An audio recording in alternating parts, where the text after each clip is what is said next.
पाहुणे, काही student, kids, relatives आणि फ्रेंड्स, आज या कार्यक्रमात आपल्या सगळ्यांचे स्वागत आहे. सरांनी आता सगळी हिस्ट्री सांगितली, मार्वल मागचा उद्देश सांगितला. आता मी थोडक्यात तुम्हाला मार्वल म्हणजे नेमकं काय काय इथे आहे ते सांगते तुम्हाला. इतके वर्ष आपण सगळ्यांनी आपला साथ दिली आणि आपल्या शुभेच्छा आमच्या सोबत असेच पुढे राहू द्या.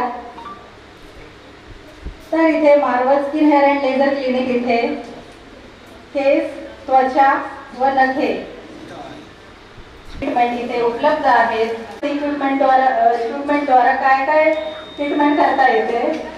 मध, जामखीळ, चरबीच्या गाठी, पिंपल्स, सिस्ट हे सगळे टाके न देता without pain and without bleeding हे सगळं काढता येतात.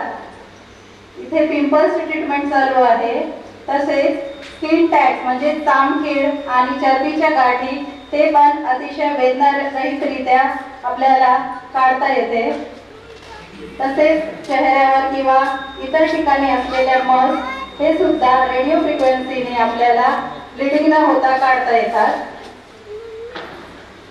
हे जे मशीन आहे ते आपल्याला ट्रीटमेंट करता येते. त्या लेझरच्या लाईटमुळे तिथे न्यू कोलॅजन टिश्यू फॉर्म होतो आणि त्यामुळे ते स्कार टिश्यू रिपेअर होण्यास मदत होते.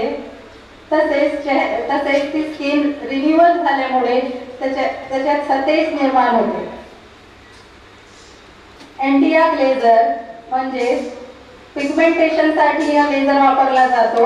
आपल्या चेहऱ्यावर असलेले तीळ किंवा जन्मखून आणि गोंदलेले काळे तसंच टॅटू रिमूव्ह करता येतो एंटियाक लेझरनी.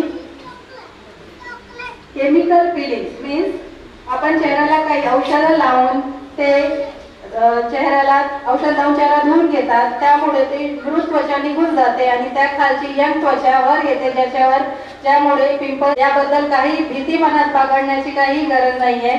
लेझरचे सुद्धा काही साईड इफेक्ट असतात. हेअर ट्रान्सप्लांट म्हणजे केश रोपण. आपले केश घेऊन मुळासकट काढून ते आपल्या जिथे टक्कल पडलेल्या तिथे केश रोपण करता येतात. तसेच चाय लागणे किंवा female pattern male pattern hair loss यामध्ये पण आपल्याला औषधोपचार देऊन केसांच्या आजारावर उपचार करता येते. ही ट्रीटमेंट PRP ट्रीटमेंट आहे, ज्याला प्लेटलेट रिच प्लाझ्मा थेरपी म्हणतात. यामध्ये पेशंटचाच ब्लड घेतला जातो आणि त्यामधून प्लेटलेट नावाचा घटक सेपरेट करून त्यामध्ये काही ग्रोथ फॅक्टर्स असतात ते आपण पेशंटला देतो. त्यामुळे ते फॅक्टर्स केसांच्या मुळापर्यंत जाऊन हेअर ग्रोथला हेल्प करतात. तर इथे आपण पिक्चरमध्ये पण बघू शकतात की या सगळ्या ट्रीटमेंट इथे उपलब्ध आहेत आणि याचे काय रिझल्ट आहेत. डायोड लेझर ऍडमिशनच्या जागेवर केस येतात, ज्याला हर्षिटिझम म्हणतात. PCODच्या आजारामध्ये असं दिसतं. तर त्यामध्ये आपण हे डायोड लेझरचा वापर करून त्या केसांना मुळापासूनच नष्ट करतो. यामुळे अनावश्यक केस कायमचे कमी होण्यास आणि प्लस औषधोपचार हे दोन्ही सोबत करून आपण हे केस कायमचे कमी करू शकतो. याला फुल बॉडी फोटोथेरपी युनिट असं म्हणतात. यामध्ये वेगळे लाईट्स ट्यूबलाइट सारखे दिसत आहेत. हे अल्ट्राव्हायोलेट A आणि अल्ट्राव्हायोलेट B लाईट असतात. काही दुर्धर आजार जसे सोरियासिस, कोड, एलर्जी, त्वचेवर जास्त खाज असणे या सगळ्या आजारामध्ये औषधोपचार ज्यांना जमत नाही किंवा औषधोपचारामुळे काही साईड इफेक्ट होण्याचा जर रिस्क असली तर हे एकदम सेफ उपाय आहे. यामध्ये आपण हे सगळे दुर्धर आजार या मशिनीने आपण कमी करू शकतो.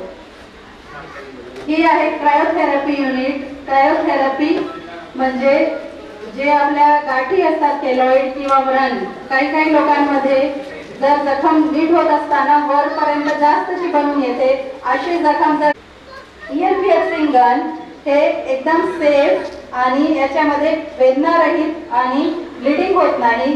अगदी लहान बाळांमध्ये सुद्धा इयर पिअर्सिंग गन आणि नोज पिअर्सिंग गन आपण वापर करू शकतो.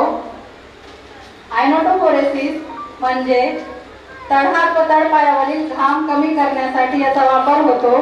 काही स्टुडंट एक्झाम मध्ये पेपर लिहिताना पेपर भिजतो, त्यांचा वही भिजते आणि त्यामुळे त्यांना डिफिकल्टी जाते. अशा केसेस मध्ये ते घाम कमी करण्यासाठी आयनोटोफोरेसिसचा वापर होतो.